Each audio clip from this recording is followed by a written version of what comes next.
As the Summer School at Penn is free of charge for the students, we were dependent on the enormous generosity of our speakers. And hereby we want to thank all our speakers, including our speaker of tonight, Dror, for contributing to this amazing opportunity.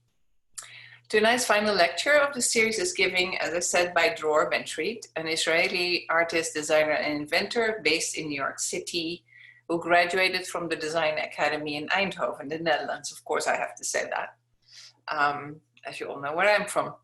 His New York studio, launched in 2002, brings together designers, artists, writers, and architects to tackle intentionally cross-disciplinary works at the intersection of art, architecture, and design. Dror's team engages in unexpected collaborations with top-tier companies, developers, and institutions that share their commitment to promoting well-being through design. Partners include Alessi, Bentley, Capellini, SHVO, Target, and Tumi, among others. Fueled by a dedication to promote well-being, the studio's distinctive approach results in meaningful, imaginative work that contributes to the greater good. Also established by Dror, Supernature is a holistic, practical framework to design with nature. Like nature, to measurably improve the well-being of all life. From the scale of products to new cities, Supernature takes us from sustainability to ecological harmony, a shift in the way we design environments that enables communities, economies, and ecologies to grow in support of each other. Dror was included in the Wallpaper Power 200, a roster of the world's top design influences released in 2015, and in Fast Company's Most Innovative Companies 2011. His work is included in the permanent collections of major museums in North America, Europe, and the Middle East. He currently serves on the board of the Museum of Arts and Design in New York City. Please join me in welcoming Dror to the Summer School at Penn. Hi, Dror. Welcome. Hey, thank you, Winka, for the invitation. It's a pleasure to speak today to all of you. I know that you're expecting me to speak mostly about design and architecture, and I think today I decided that maybe more important to speak about love and passion, and beauty and performance, and intention. I think that, you know, I kind of compiled a few lessons that I've learned over the years, and I'll be showing some projects, but more in the context of the lessons rather than the designs of those projects. I will end with what I believe today is our most important tasks for designers and architects and developers and policymakers, which is shifting from sustainability to ecological harmony. But before, I want to talk about what does that mean to be in harmony as a human, and kind of knowing the challenges of designers out in the world. It can be a very frightening time.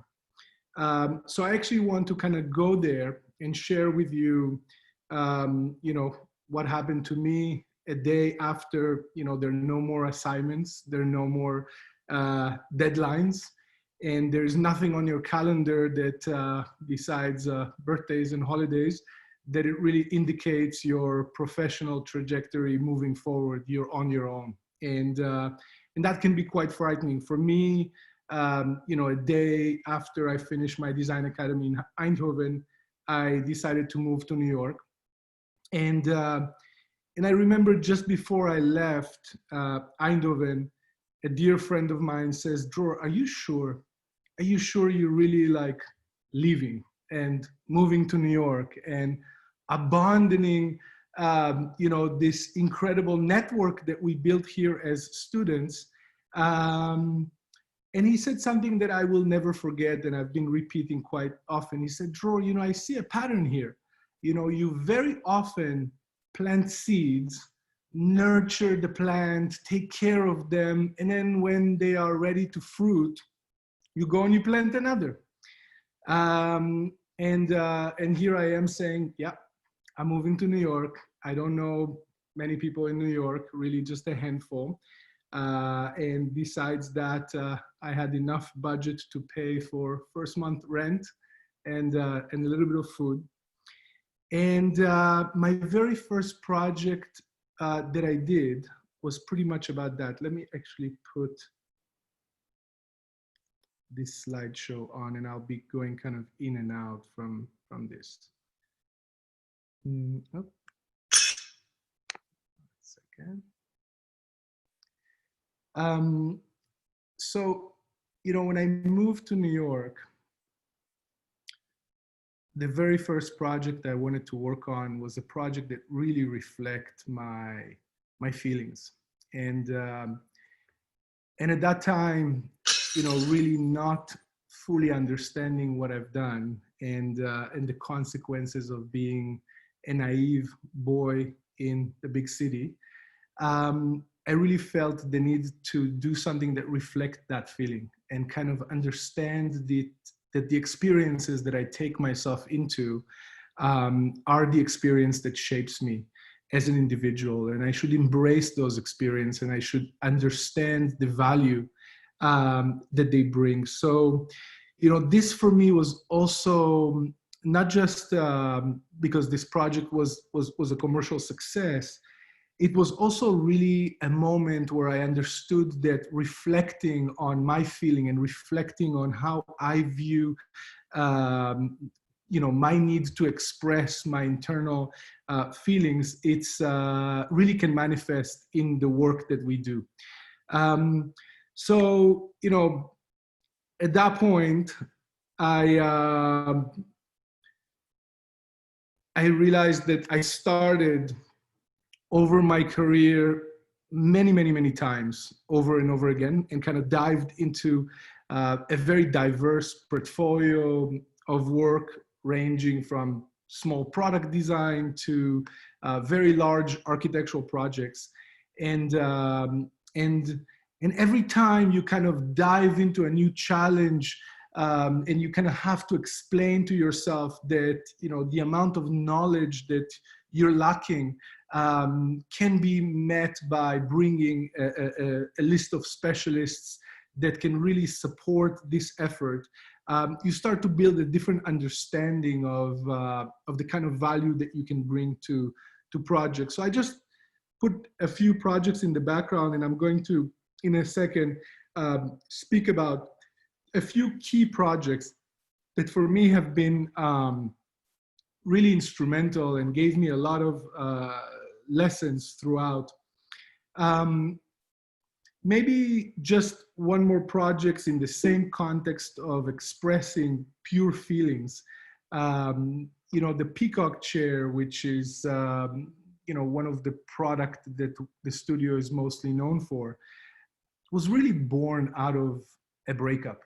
And a breakup that really left a strong kind of duality in me in terms of what does that mean to be vulnerable? What does that mean to, you know, gather yourself and take the strength? And in this duality, it made links in my head to both a peacock that opens up its feather for two completely opposing reasons. One, which is protection and saying, you know, stay away, I'm a bigger animal than you think. And the other one, which is pretty much, you know, attraction. So working with just a few pieces of, once again, a few pieces of felt, and actually giving them strength by the fold, and the actual, you know, fold themselves are creating this strength to hold a person. But essentially the material itself have no integrity to receive that strength on its own.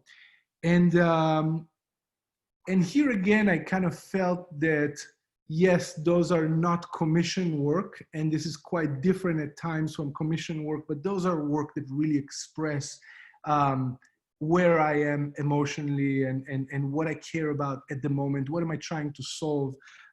It's pretty much an artistic way of expressing, which I've never stopped doing, even though the practice have been very busy with commissions, I've never stopped doing that personal exploration.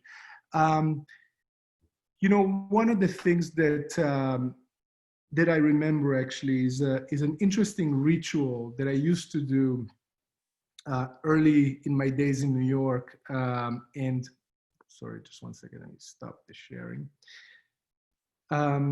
And during, so I had this ritual, which was very meaningful for me because it helped me to discover this subconscious feelings that I had towards the projects that I'm working on. And it's been going through a very large museum very, very, very fast and not paying close attention, not actually stopping by any work, except for the moment that you actually feel your neck get stiffer and your knees kind of frozen. And then I would take a note of that piece of work. And when I get home, I would print all of those pieces. And at time they seemed to have no relationship to one another, no context in which I could immediately spot. But once I put all of those on the table, it gave me some sort of a subconscious understanding of what am I attracted to. And it's often this compilation of things really allow me to understand better the actual thing that I'm currently working on. And you know, so I think about the context of that exploration, and I'm thinking that, you know, I wish all of you to not just think of speciality in terms of a certain discipline that is known and have even a defined title to it, but actually more about specializing in sensing your entire senses in yourself. And that's, for me, a speciality on its own, because I feel that we are often developing something so specific and unique that is not always defined within the, you know, the specific disciplines of design. I chose the next project as it taught me the important,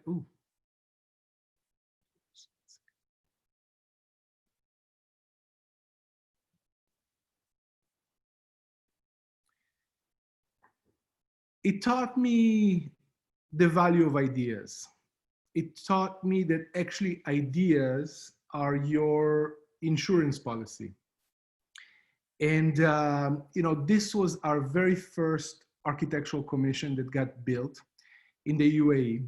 And when I got this commission, I thought to myself, you know, we've never worked on anything like that. And what I'm familiar with the Persian Gulf is carpet making. And carpet making have such a childhood memory for me that relates to this idea that, you know, that metaphor of hiding things underneath the carpet and kind of shoving things that you don't want to see, and it's a hiding spot. And what if nature can provide that same analogy in the context of architecture? What if basically your house, your roof is a place where you don't see any other structure. You basically see a carpet of vegetation. And what was interesting for me to watch during this process from concept until completion is that we refer to it as the carpet concept, and everybody referred to it as the carpet concept. And that pretty much protected the integrity of the project throughout, because anytime, you know, we had to think of a solution for where the mechanical goes and where other elements of the master plan goes, we would keep referring to the need to maintain that carpet flow throughout. in the past 4 years, we've completely changed our practice, and we've shifted into working towards ecological harmony, as we call it today. But first, it was about the integration between urbanism and nature. It's still about the integration between the urbanism and nature, but I think the vocabulary kind of evolved. And one of the things that was very instrumental to me is your curiosity, essentially, is what's going to make the world a better place. The things that you are truly attached to, the things that truly are meaningful to you in a very particular way, are the best things to focus on. So I'll tell you a story. At that time, about actually 8 years ago, Davina, my wife, was pregnant, and she had insomnia.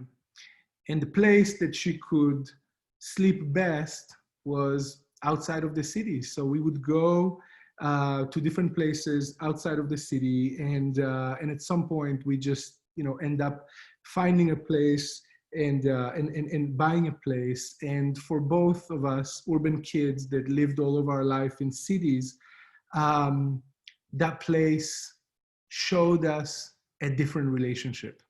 A relationship to nature that we've never had before, a relationship that pretty much made us realize we pay attention to different things in different way.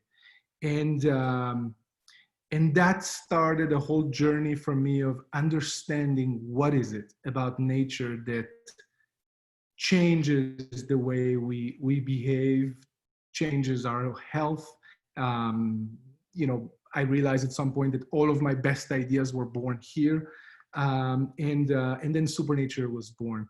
And it was born also because I found myself asking questions that maybe I've never asked before, which is not, what is it that I want to do, but what is the one thing out of everything that we are working on that the world needs the most?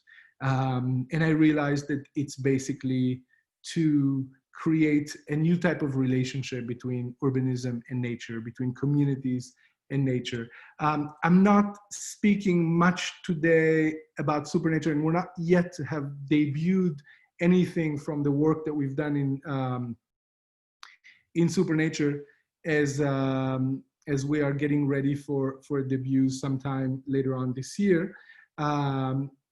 We have focused for the last 4 years on really working on innovations and new approaches for urban planning, new approaches for construction automation, new use of material, and I'll talk about that a little later. Always speak the truth and do the truth. And I think that this is something that seems very obvious when you create from the heart, when you really kind of pay close attention to where your motivations are coming from. But when at some point you kind of realize that some of my work is art and some of my work is design and some of my work is architecture, and I'm inventing certain things, and I never cared about the definition between those disciplines. I always thought that it doesn't really matter to define the title, but at some point you realize that the process do have a couple of things that are different. When you're working on your own creation and people are making comments about what you're doing, those comments sounds as opinions, and those opinions you can put aside and you can address. But when it comes from the client, it's not opinions, it's often requests. And those requests can very much confuse the integrity of what you're creating. It can kind of blur a little bit your mind in terms of what you care about and what the client care about, what they would like to see, what they believe versus what you believe. And I think that for me, one of the most important things throughout the career is to make sure that you are aware of, you know, the motivation, the integrity, the key components that aspire you to be involved in a certain project. So, you know, two interesting, not sharing, right? One second.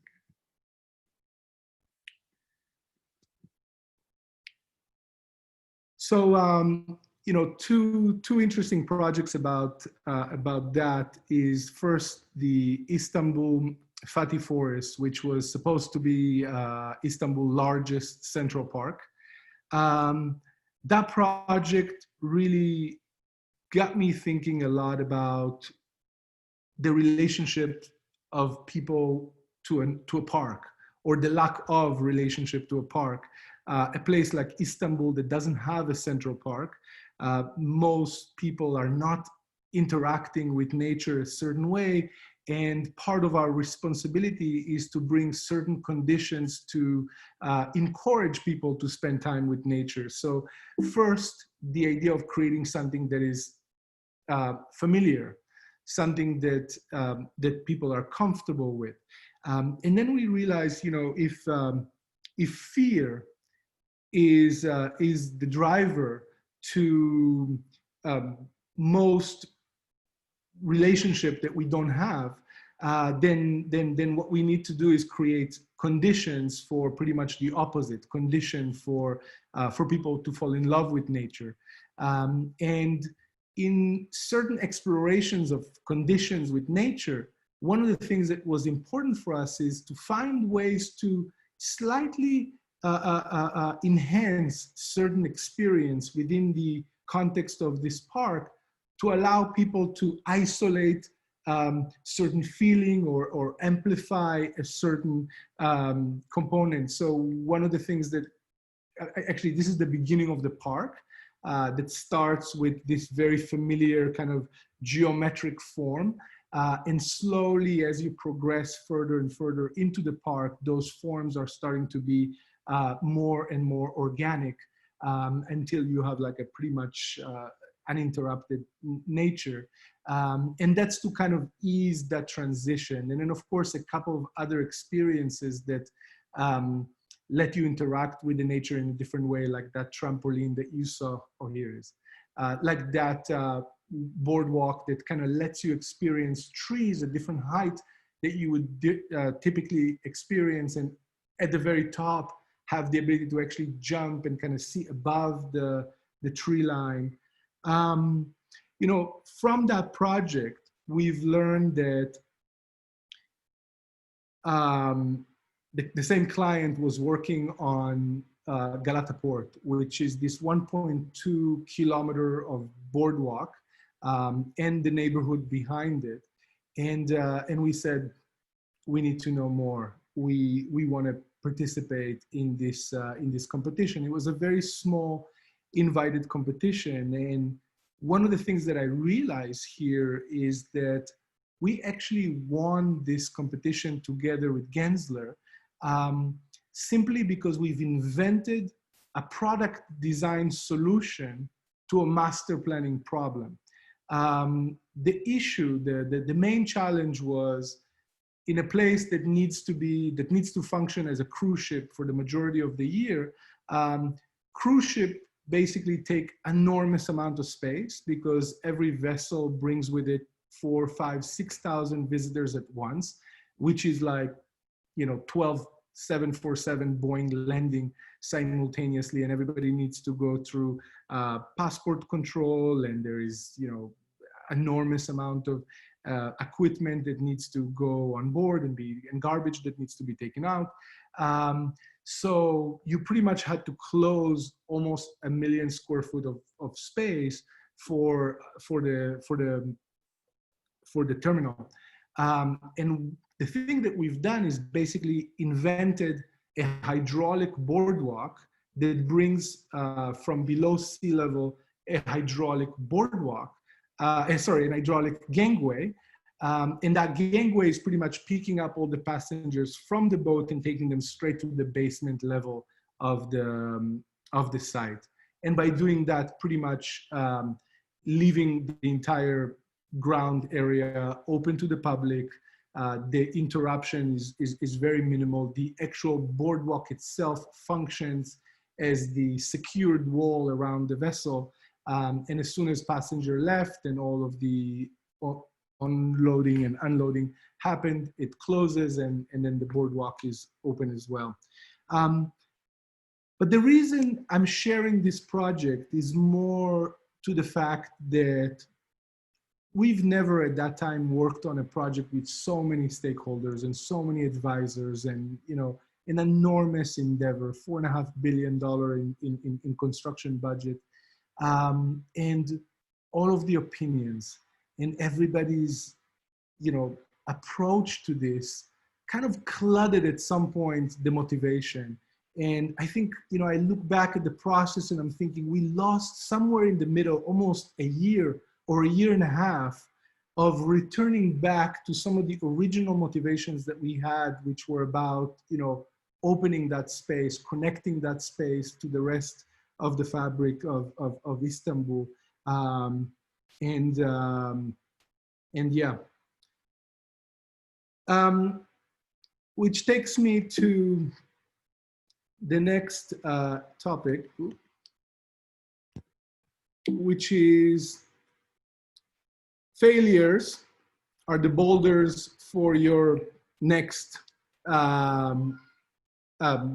success. I think that, you know, it's very difficult to talk sometimes about failures. When they just happen, you're still vulnerable about those failures. And I think that it's kind of hard to talk. And when they pass and you start to understand the benefit, they're no longer, you don't view them anymore as failures.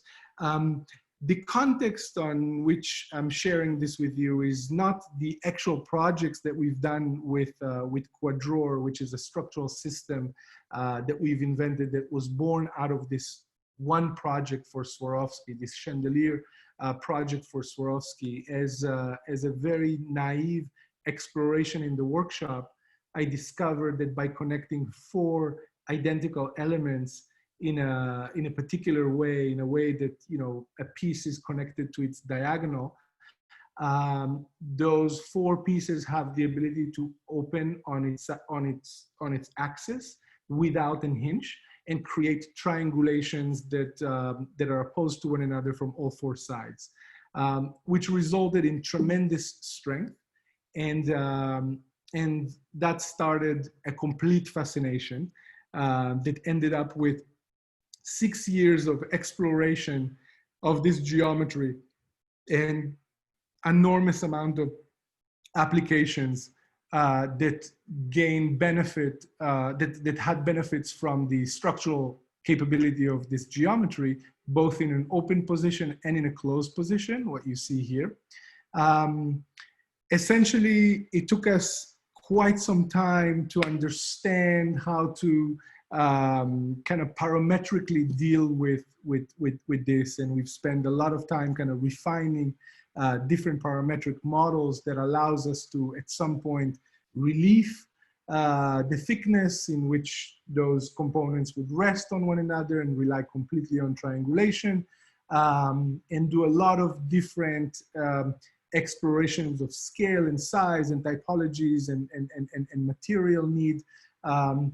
And 6 years passed by, and we've realized that we have not shared it with anybody outside of the practice, except some structural engineers that gave us, you know, certain validations and measurements. And at some point we realized that, yeah, we've been functioning like an R&D center to a big company or an academic research. And we've exhausted all of our savings.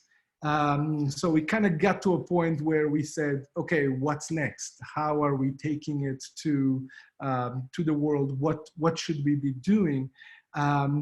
And what we decided is, rather than knocking on a lot of different doors for different products, we would launch a campaign and we would release all of those ideas, and we would invite people to basically think with us about how to take this from ideas, from concepts, from early prototypes to actual product in the marketplace.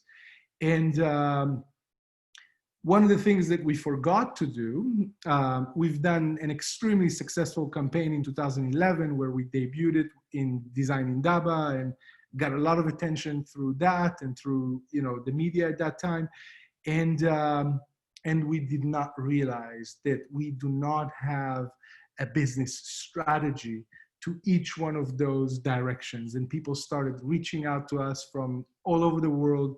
And me and my team have started flying to different places around the world to meet with potential clients. And of course, we just could not handle that type of demand, and we spread ourselves thin. And it was hard because, it was really, a very successful mean, but not a complete strategy. But this geometry, of course, have influenced a lot of what we are working on today in Supernature. And a lot of that is kind of finding its way to some of the key understanding of structural system, but not actually structural systems only, but urban planning strategy that came out of this. And it was all about the variety of exploration that we've done through digital prototyping and physical prototyping. And one of the things that I actually love within this process, which I think was extremely successful, was that we justify a lot of what we've done as art pieces to further our R&D. So companies would commission us to do, either site-specific installations or various other type work that then really helped us to kind of get more and more data about where we're heading.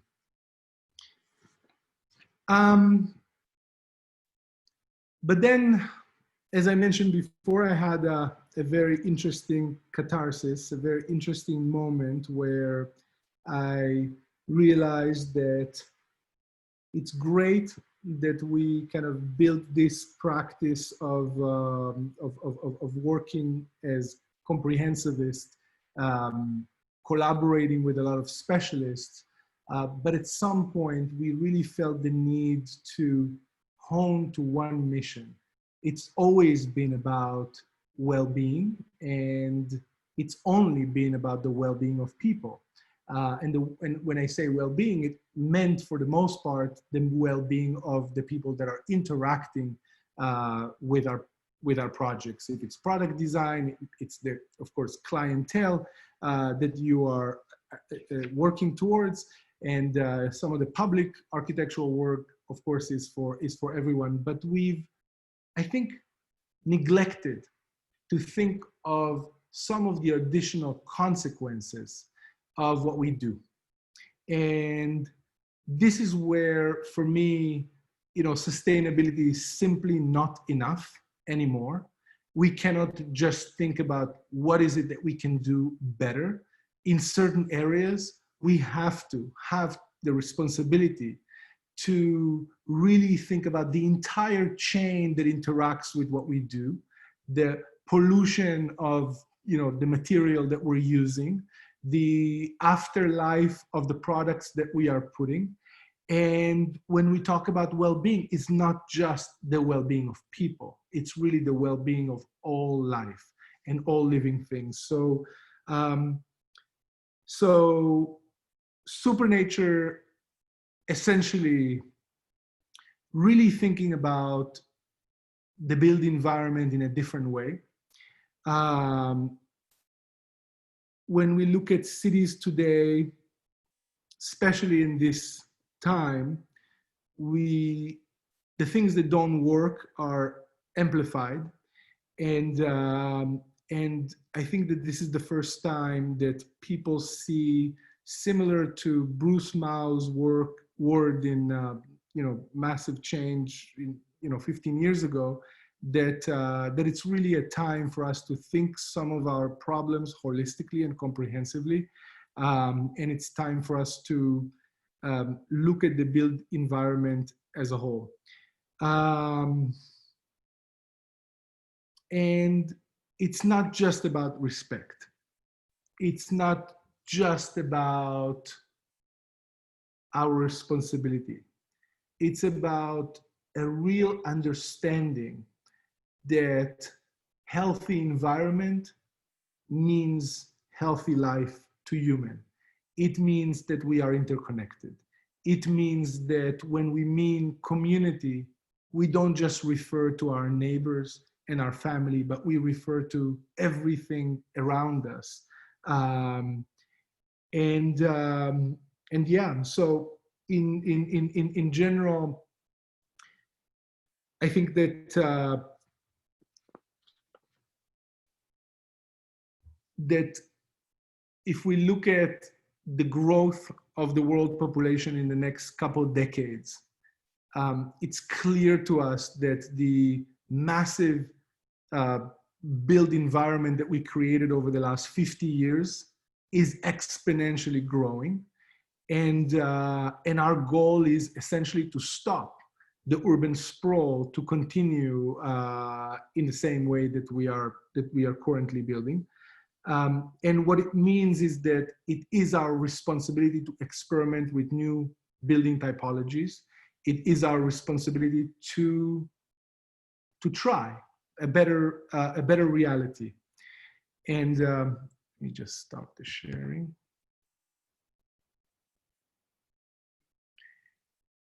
And yeah, so be humble, be bold, and really feel the need, imagine the contribution, work on the thing that matters to you, and don't forget to share. That's all for my notes.